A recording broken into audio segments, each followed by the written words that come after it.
Waganakising Odawa and Dao. Badaske and Donjaba. Jamorganesh. Moko Niiwin no spun.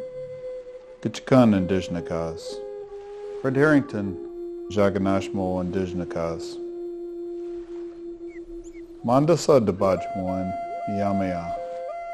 Gate Nishnabeg. Bija Wakmampi. Boye one Sanin. Our brothers, the four-legged ones, they practice their different rituals on a daily basis. The different ceremonies that we have are positioned on the wheel for the seasons. We have to practice our ceremonies in the spring, in the summer, in the winter, and in the fall so that we know who we are as people.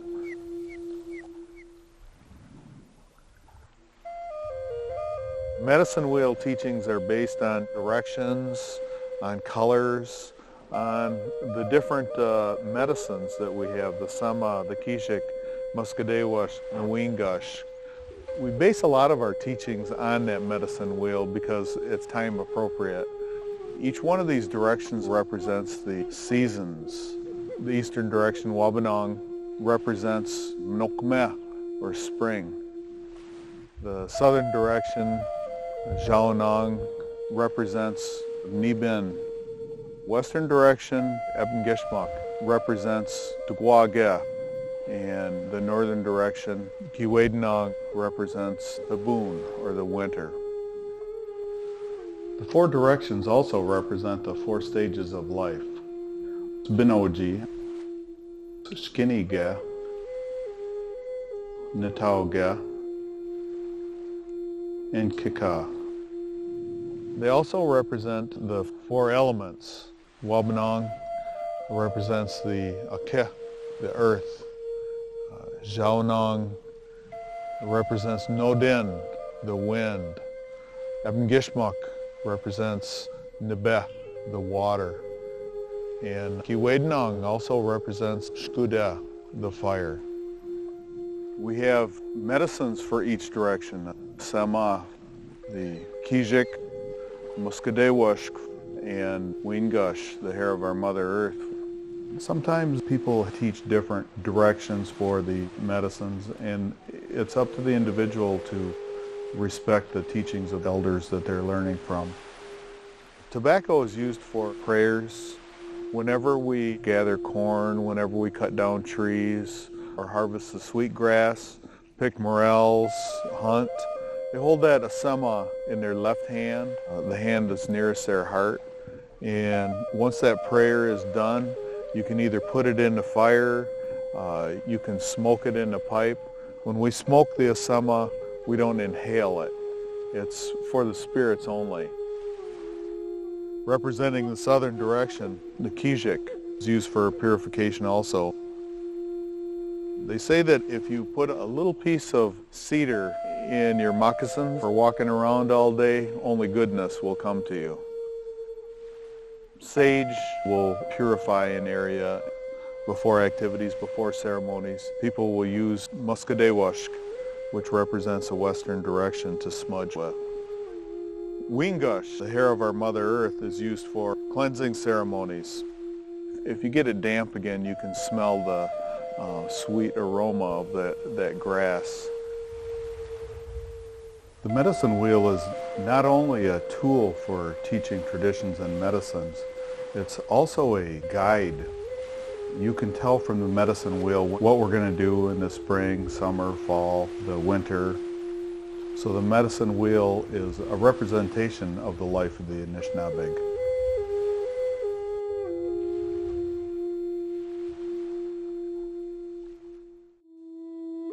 Pibon, winter.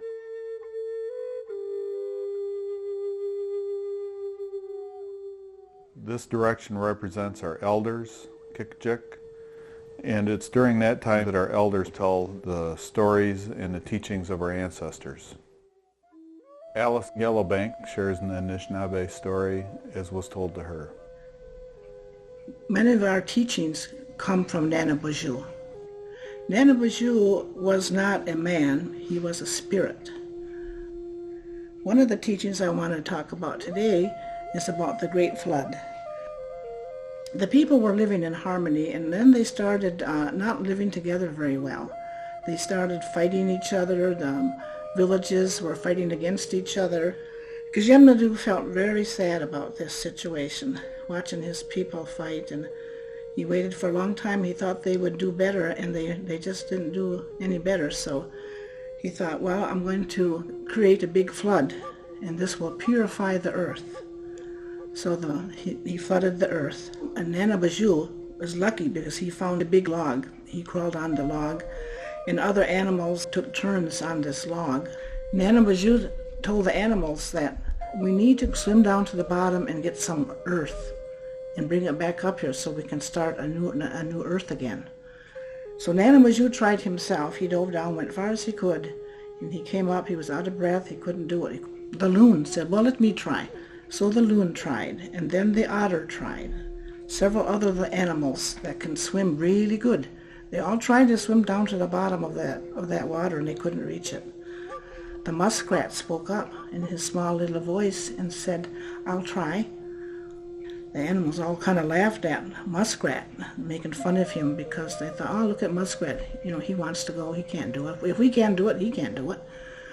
And Niiwin felt bad that they were talking that way about Muskrat. So Niiwin said to them, it's not our place to make fun of anybody. We should let him try. So Muskrat dove down, went straight down far as he could go. He was gone a long, long time. The other animals began to worry about him. Finally, he came up to the top, but he was lifeless. The animals began to cry and to mourn. Even though they had made fun of him before, they still loved him. But Niiwin was holding the muskrat in his hand, and then he said, look, in his paw, in the muskrat's paw, was a little ball of earth. Niiwin took that little ball of earth, and placed it on top of the turtle's back. The turtle was there on top of the log with all of them. And then the 4 winds began to blow from the 4 directions. They blew onto this turtle's back, and it grew and it grew and it grew, and it became what we call today Turtle Island. The Anishinaabe word for turtle is Mishike, and that is how Michigan got its name.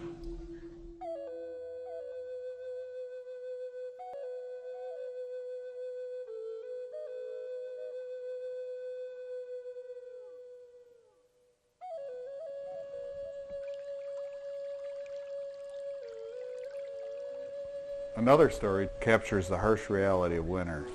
It's the story of the snow snake. We've been doing the snow snake for many, many years, and now it's turned into a tournament. Patrick Naganash, one of our tribal elders, is going to tell us how the snow snake began. This is the story of the origin of the snow snake tournament. A long time ago, when the snow was high, there was one native man in the community that was a successful hunter. He would always come home with a lot of food that he would share with the settlement. The chief asked him how he became so successful. So he explained to the chief that he would scare one of the animals into the burrow. The point that he scared the animal in is where he would make that track back into the snow, and he would leave and come back later, and he would throw his spear down this track and then stand up again and scare the animal. The spear would meet the animal as it entered the burrow, and that's how he got his animal. The chief explained to the rest of the hunters how this other guy became so successful, and they tried it, and the stories of the distance kept getting larger and larger, and so the chief said, well, we're going to end all of this.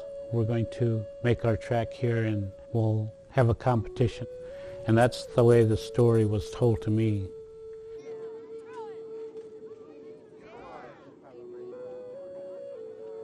In the winter, we listen for Waganakising, the little owl who comes and tells us when spring will be here. Nokmeh.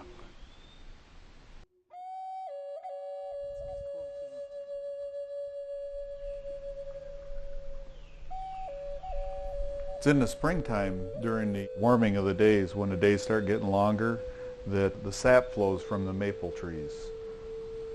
Many activities surround around this sugar bush and gathering of ziwakamada, making of maple syrup. Ray Greensky shares the story of when sap ran all year round and why we lost that gift. The story of maple syrup, as it was told to me, was that the Creator gave maple syrup to us as a way of helping us through the hard times. And the way that he gave it to us was that the maple syrup came out of the trees exactly as the way you see it in the bottle today. Thick syrup, sweet. Came right out of the trees like that. And it ran all year long. And then the Creator sent Nanambuju down to check on the Anishinaabe people to see how they were doing and living life. Well, what he observed is that the Anishinaabe people became lazy, and because the syrup came so easily to them, they started taking it for granted. And the Creator didn't like that. So he told Nanambuju to change the way the sap comes out of the trees.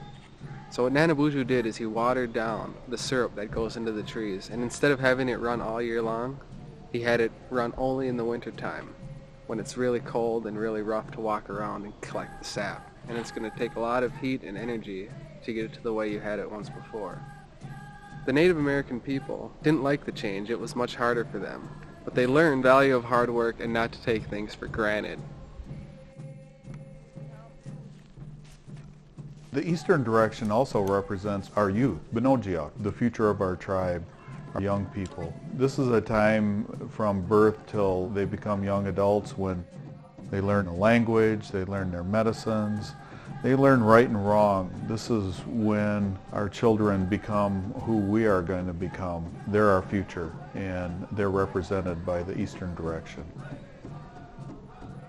My name is Alexa Oman Showman. I'm gonna sing a love song. Good again, good are you. Nagitrin Damarubamazian. Yapto Jumanin. When the motions are yang gaggy. Me glitch.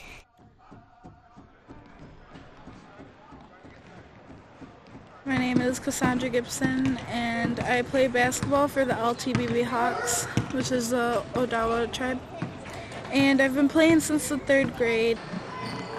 Basketball, it teaches you leadership, how to work together with your team. It gives you skills, and it just helps you meet more people because you're being with other tribes.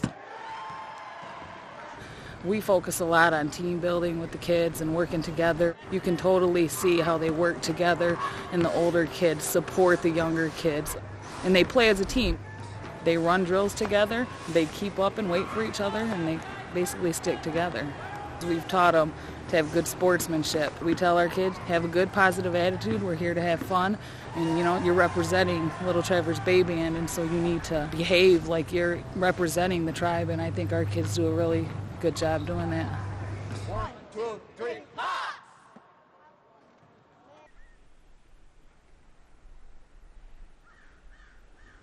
As spring melts into summer, the birds return. Shkukmikwa, our Mother Earth, warms, and the medicines begin to grow.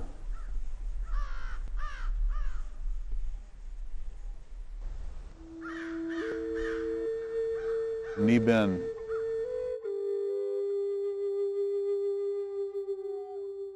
The southern direction brings the warm winds of Niiwin. This is a time of celebration where we have our Jingdamuk. It's a time of gathering medicines. It's a time of gathering wigwas. Yvonne Walker-Kishik, one of our tribal elders, tells how to gather weengush, sweetgrass. We usually try to pick our sweetgrass by the 4th of July because within the next few days the little leaf hoppers are going to hatch out and they're going to start chewing up the sweetgrass and making it brown and putting spots on it and chewing holes in it. So right now it's at its peak. Sweetgrass is used as a trim on quilt boxes, and it's used for making braids for ceremonies. It's hung up in closets for incense. It's burned as incense. It's hung up in bathrooms where it's damp. And it can be chopped up, soaked in water, warm water. Then you take the juices and you sprinkle it on yourself. It was a natural sweetgrass smelling cologne. We bring people out here to show them how to pick it and to take only what they need, only what's going to get them through the season. We believe that the sweetgrass is our mother's hair, the Mother Earth's hair, and a way to honor someone is to, take good care of their hair, braid it for them as a sign of respect.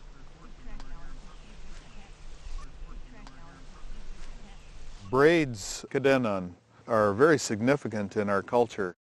When we wear our hair in a braid, it represents where we've been, where we are, and where we're going.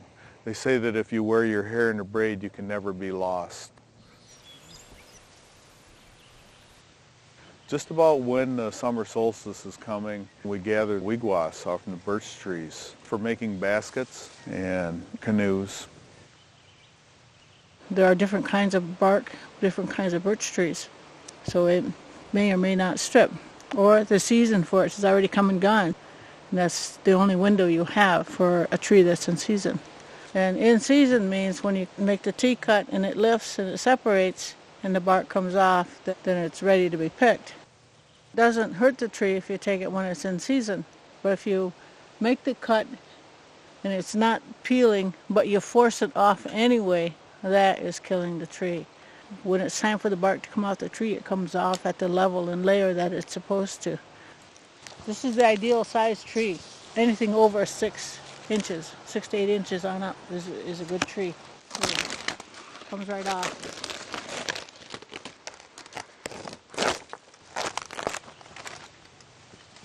It's a beautiful piece of bark. Neglect tree.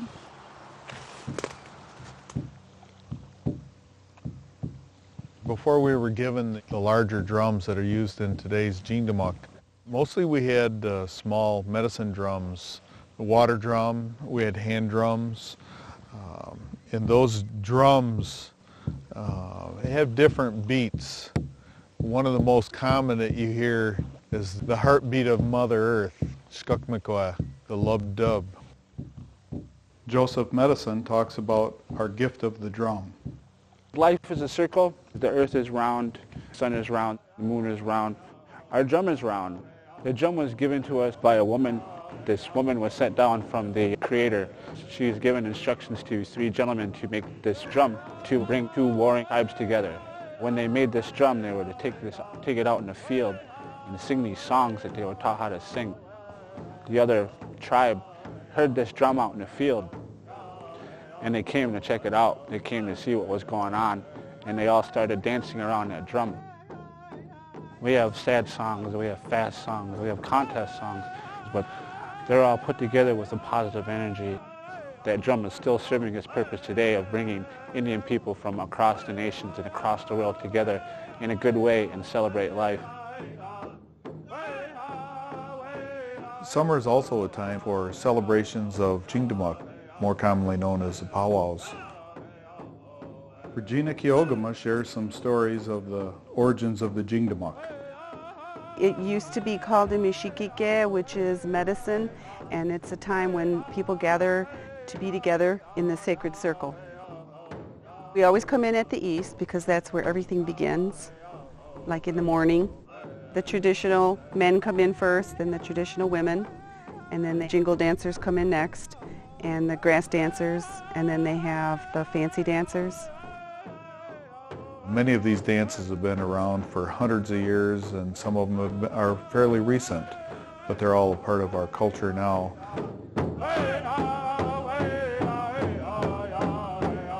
Regina tells us the story of the jingle dress dance. This is the healing dance, one of the oldest dances in our culture. Long ago, a Ojibwe man had a very ill daughter, and in his dream, it came to him, his vision was a woman in a dress similar to this. And she did a dance, and in his waking moments, he had this dress made. He had his daughter dance for his ill daughter, and the daughter was healed.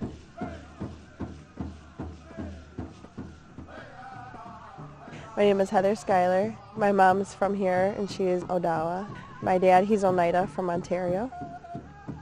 I've been dancing for many years, for quite some time now, and this is basically the basis of my life and my daughter's life.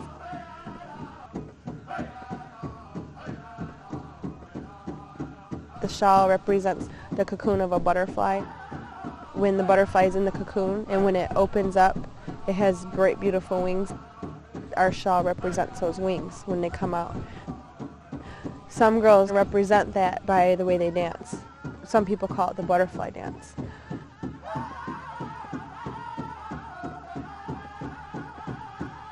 Powwows have helped me out in so many different ways. It helps preserve our culture, and it helps preserve who we are as a people. A lot of us had looked to powwows, had looked to our culture, had looked to our ceremonies to help uplift our feelings.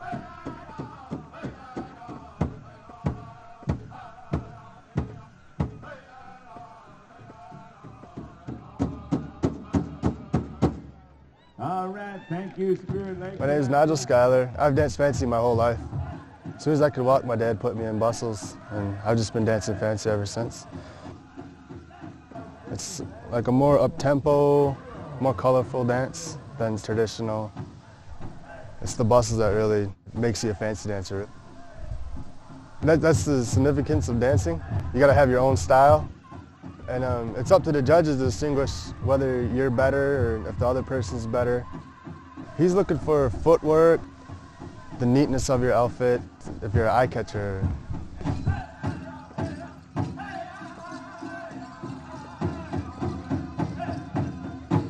Thank you, Grindstone Lake, for that first song.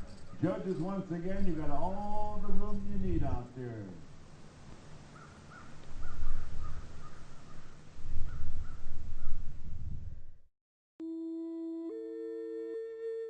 Waganakising.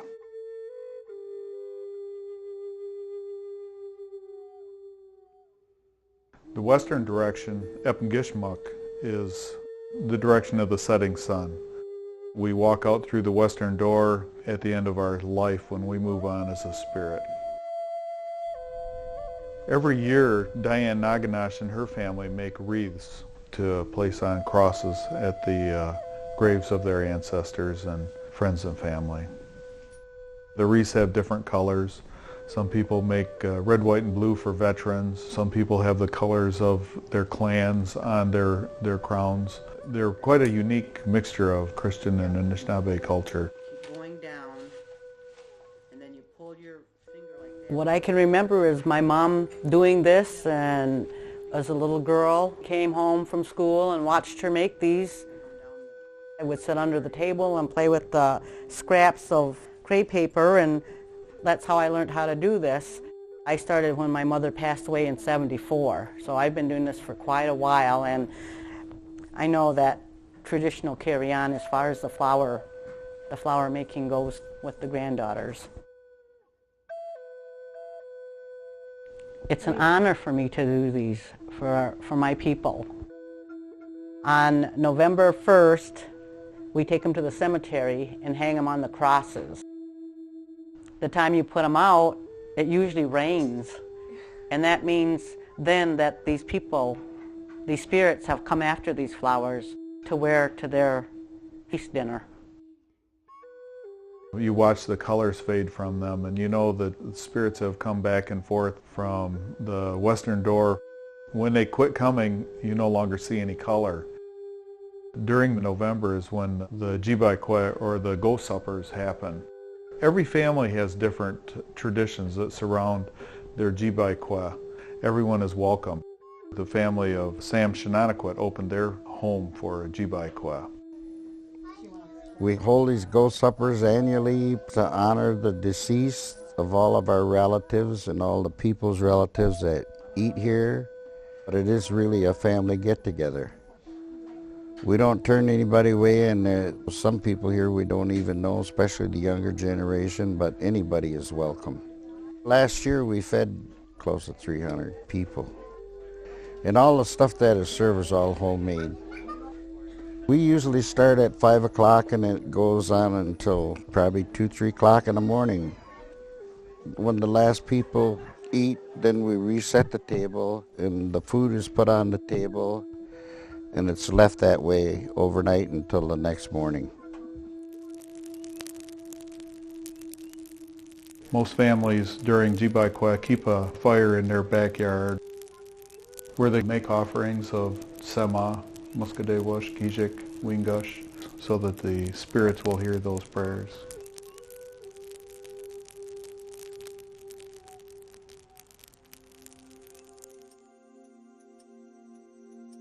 From the beginning, through all of our experiences and through all of our responsibilities, we must always live through our traditional teachings. We must walk that red road that the Creator has given us. When we complete the task that the Creator has given us, we walk through that western door. We complete the circle of life, and then we look back on our loved ones and we help guide them with the teachings of the medicine wheel to help guide them through their life so that they can make it through that western door and be with us again.